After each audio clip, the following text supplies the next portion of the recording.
All right, I'm Matt. And I'm Kristen. Welcome to the Nightly from Hatch, a slumber party for pop culture lovers. And Matt, I have to tell you, one of our favorite pop culture benchmarks has been such a major part of my life the last couple of weeks. I've been in New Zealand, and every night with my mother-in-law, we've gone to bed watching Married at First Sight together. Have you really? And it makes me think of you because I know you also love this show. And I gotta say, I really bonded in a new way with my mother-in-law watching the UK version of the show. That's what it's all about, isn't it? Bonding over absolute trash telly. That's really nice. Absolutely. It's the UK version then. New Zealand haven't got their own spin on it. Sadly, they don't. They have the US, the Australian, and the UK version. They get all three, but they don't have their own version. And I'm not sure if that's because people in New Zealand are just too sensible to get married at first sight, or just maybe there aren't enough people in New Zealand. I think that's what it is. There's not enough people. Yeah, it would just be someone would walk down the aisle and then they're like, oh, you again. We were in third grade together. Yeah, I know you. It's like a family reunion. We shouldn't be getting married. Oh, that's cool though. So whereabouts in New Zealand were you? She lives on the South Island, my mother-in-law, about an hour south of Christchurch. And it was high summer there, you know, every day, enjoying the sunshine, enjoying the warmth.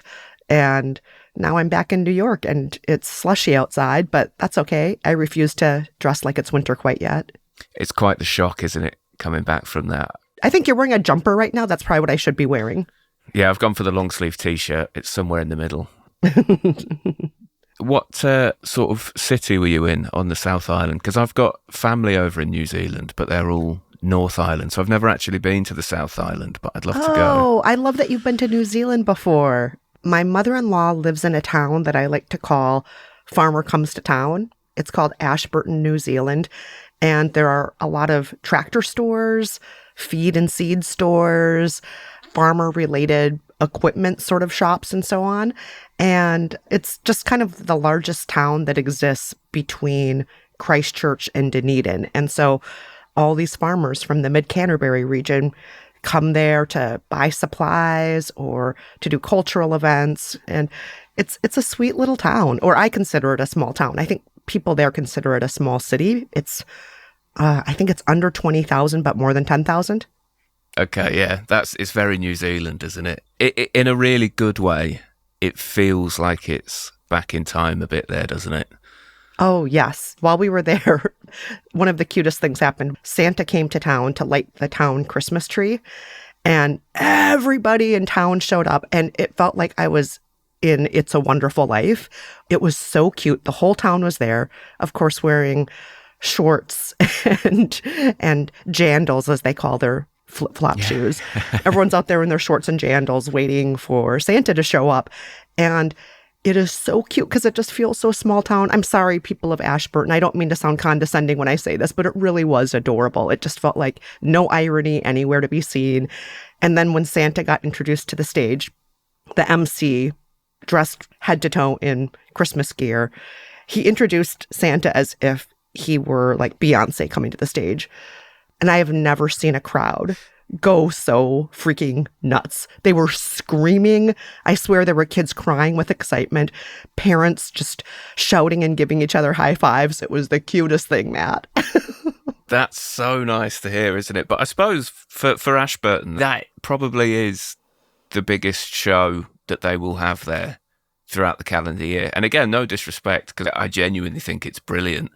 But I can't imagine it's on many touring schedules. It's a long way away. Yeah, it's also not a bad celebrity to get, in my opinion. You know. No, arguably bigger than Beyonce, to be fair. I just thought it was so cute. I loved it. It was so fun. And I got to hold a chicken while I was there. One of the relatives has pet chickens, so she invited me over to hug some chickens. And that was one of the highlights of my trip. So that tells you what kind of town Ashburton is. I love that that's on the itinerary of things to do. Next week, we're going to hold the chicken.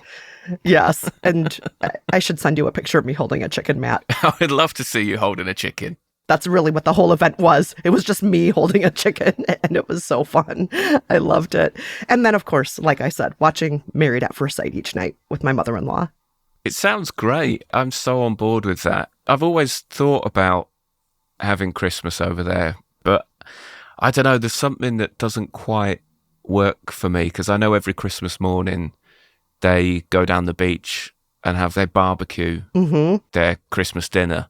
Yes. And the whole thing, it just seems wild to do that. I just can't picture myself doing it. Well, they don't want to heat up the whole house by roasting, a turkey or something like that because it's high summer. So it's the hottest time of the year. Let's turn on the oven for 4 hours. They don't want to do that. So true, yeah. For the same reason we don't have ice cream with Christmas dinner. Yes. But I recommend it. There's something really charming and different about it for those of us from the Northern Hemisphere to do Christmas on the New Zealand way. And since you have family there, what town are they in?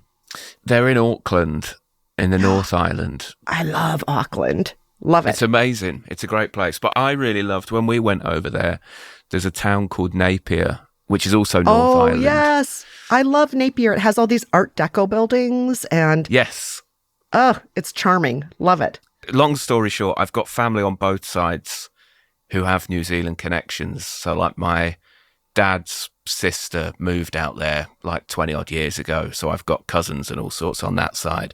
But on my mum's side, her mum was born in New Zealand and they moved over to England because they lived in Napier and there was a big earthquake which basically flattened Napier, which is why it's now built up in Art Deco style because it was at that sort of time. But that's one of my two reservations are Christmas on the beach, I'm not sure about, and anywhere that's susceptible to town flattening earthquakes. I feel like I can't relax. But so that's the reason they came to England, because they said it's just too stressful living there.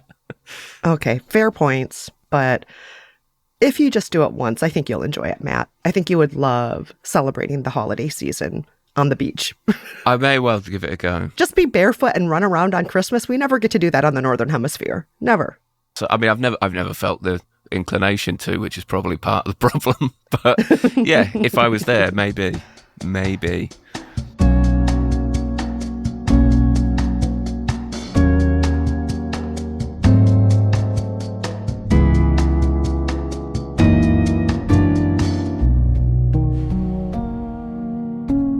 How long was the flight for you? It's not as horrific as it is from here, is it? It's a little bit more horrific. We're exactly on the opposite side of the planet from New York City to Christchurch. But we sprung this time for the direct New York to Auckland flight, which is an 18-hour flight. But sometimes it takes us 48 hours to get there because of all the connecting flights. Yeah, of course. I didn't realise it was that bad, but my geography is quite poor. I know that usually they stop in Singapore. That's where I've stopped off when I've been, which is also great. Have you been to Singapore? Have you done that on the way? Yes, I have done that on the way. And speaking of shorts and jandals, that is the place for shorts and jandals because Singapore is so hot. I had no idea of how hot it was, but I remember getting off the plane there and just being hit with the heat and the humidity and thinking, oh my gosh, this is the tropics. But I loved Singapore. I loved how beautiful that garden city is. Just, it feels like nowhere else in the world. It's a very different place than I've ever been before. Yeah, it's like a little paradise, isn't it? Everything's so clean and nice and friendly. The humidity is awful, I will say that. I remember I was out there working once because I used to be a cameraman and we were filming something over there. And I remember having a camera and doing like an hour or two's work and I was drenched, like wet through with sweat. And all the locals were like seriously concerned because they were all fine. And there was people coming over going, are you okay? Do you have any underlying health conditions or anything? I was like, no, it's just roasting. It's really hot. Oh, yeah. I never got used to it when I was there. No, I think you need a good 18 months or so to really kind of get your head in that.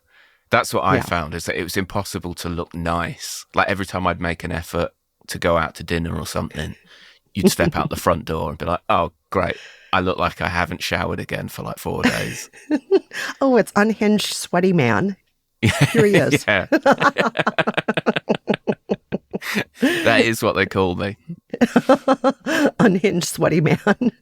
So how long were you out there then? So that's like You say a couple of weeks? So we were there for 2 weeks, and that was, it was good quality time with family, with chickens, with Santa, and so on. But we also were fortunate to take a couple of nice hikes while we were out there. I went to these rock formations called Castle Hill Rock that some of the locals call the Stonehenge of New Zealand. And it just looks like aliens placed these weird rocks there, which was very cool. And the rocks at another point in history, I think like maybe 5 million years ago, were actually the floor of the ocean. And an earthquake brought these rocks up to the surface.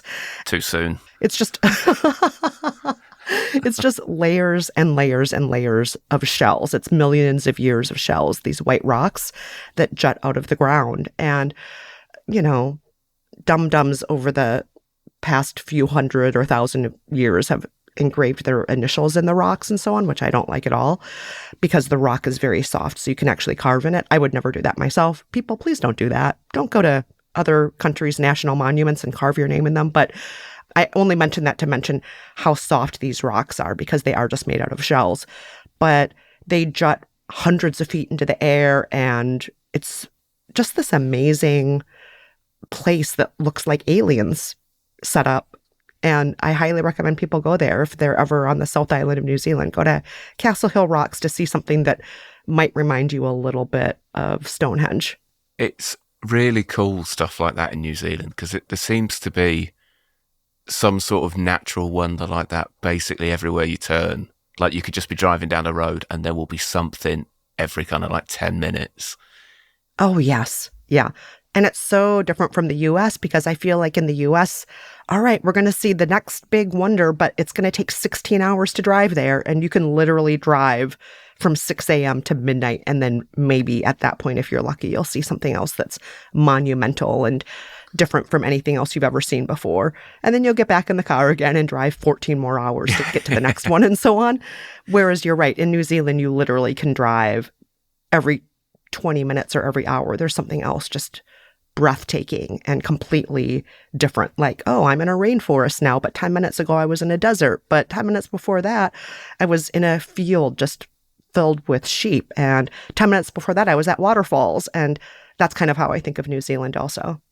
Yeah, they're all how they should be as well. Whereas if those sites were in the UK, it would be, right, we've got this amazing thing to look at. So we've built a massive retail park at a McDonald's and also it'll cost you 18 quid to go and have a look at it.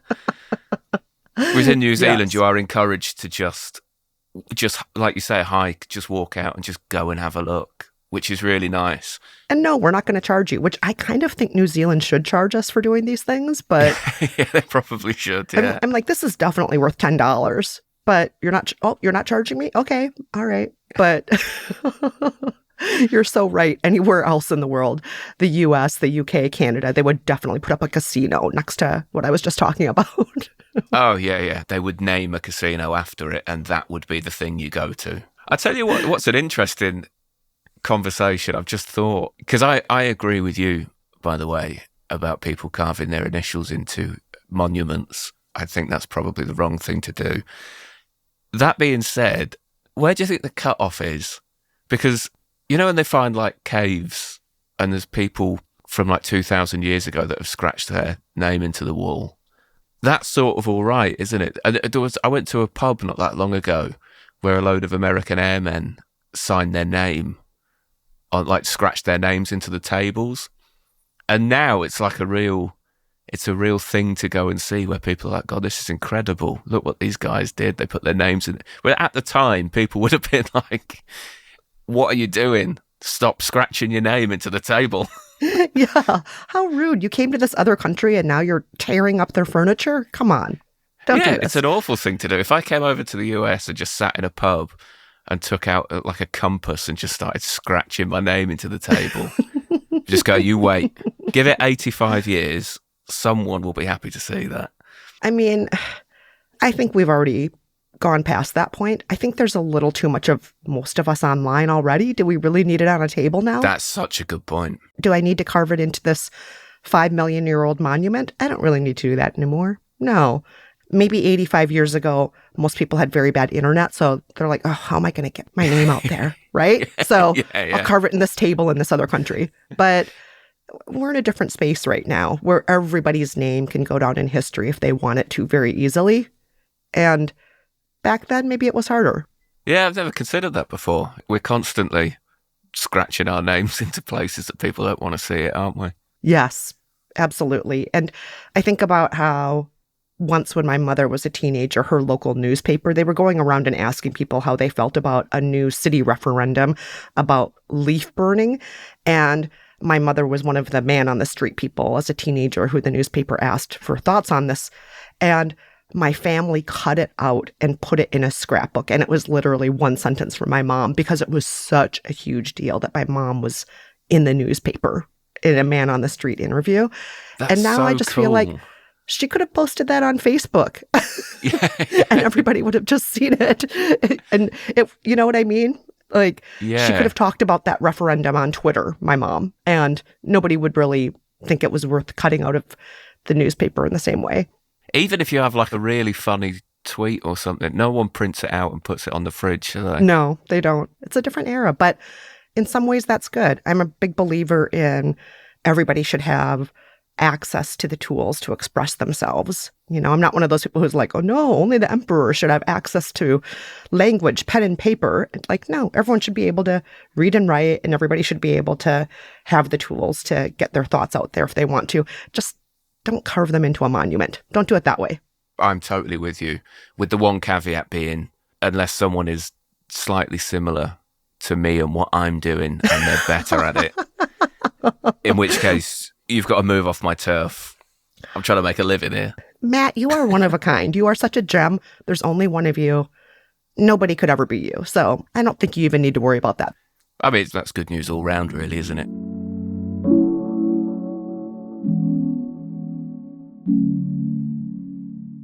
I'm going to a place called Fleet this weekend for a show. Fleet? Yeah, it's in a county called Berkshire. And I always like to check what the vibe is in places that I'm going to. And I looked up the sort of local news for Fleet out of interest, and particularly the village called Spencer's Wood, which is where I'm going. Ooh. And it might be the most English place I think I've ever seen. How so? It was this headline that caught my eye, and then I had to click on the article. It was a feature article by a woman who said that the council doesn't give a flying fruitcake about my listed home. That's one of the most British sentences I've ever heard. Isn't it? Even for me, I was like, whoa, that's a bit on the nose. Oh my gosh, that's so funny. And then I thought, surely that's just a headline to entice you in. I'm sure Miss York doesn't actually speak like that. And then I looked down the article, and so basically her grievance is she's got a listed home, which is an old building. They're building a new housing estate just down the road from there. And she said that my house has been shaking to buggery. What does that even mean? Again, I mean, I know what it means. It's just the house is shaking a lot, but particularly when you're essentially in a huge legal battle here with a multi-million-pound housing corporation, to go in your opening gambit in the court just saying, my house has been shaking to buggery. It's not going to end well for you. God bless her. I hope it works out. But I love that people still seemingly talk like that in some places. Oh, I love this cozy mystery. You know, the cozy British mysteries where there are always older ladies who are knitting tea cozies and so on. That's happening in this town. Oh, yeah. Have you watched the Richard Osman, the Thursday Murder Club? Yes, I have. I'm a sucker for that kind of thing. It's a really good watch, actually. I quite enjoyed that. I read the book and I enjoyed it, but which is unusual, I think. I enjoyed the film more than the book, which doesn't happen often. I feel the same way. I also enjoyed the film more than the book. It was just a ridiculous cast, wasn't it? Like, what a crazy lineup for a film. Oh, yeah. It's like, Ben Kingsley and and Helen Mirren and Pierce Yes. Brosnan. Yeah, the cast is just ridiculous for this and just so charming. And People are being murdered to buggery, and nobody gives a flying fruitcake about it. Pierce Brosnan is excellent in that as well. I'm a huge Pierce Brosnan fan. I think with all of it as well, it's that real, like, it's really twee and a bit sickeningly sweet, but they pulled it off, and it's actually good to watch. yeah, they really seem to have a sense of humor about what they're doing. And it does feel at points that they're kind of winking to the audience saying, we know this is so cute. We know this is so delightful. And we're just going to lean into it. We're not ashamed. It is very self-aware on that front, which I guess it probably had to be. But yeah, huge fan of that. If you've not watched it, you should go and watch that. Highly recommend. So tell me a little bit more about Fleet here. So you're going to be there doing a show. I'll be going to Fleet. They will get the set menu of comedy across 30 minutes. It's in a village hall, and it's like the biggest thing that will happen in that village that month. So everyone's really grateful that there's a show going on, and they're always really nice to do, always really nice people. Oh, that's so sweet. I love that you're going to be at a village hall too. It's exactly what you'd expect as well, like it's a real village hall. And for me, I just prefer them to arenas. Arenas are a bit obvious. I like to do the village hall circuit. Less money, sure, but I feel like you get more out of it. I'm telling you, arenas are just not for me. Too corporate, too much money. Get me in a village hall where I can smell them. I mean, on that note, Kristen, I think it's about time we turned in for the night, but it's been a pleasure talking to you. Tonight as I fall asleep, I'll be dreaming of you in Fleet. Yeah, perfect. We'll go to Fleet and we'll go pick up a chicken. We'll hold a chicken and we'll watch someone's house get shaken to buggery. Oh, what a beautiful image to fall asleep to. Good night, Matt. Night, Kristen.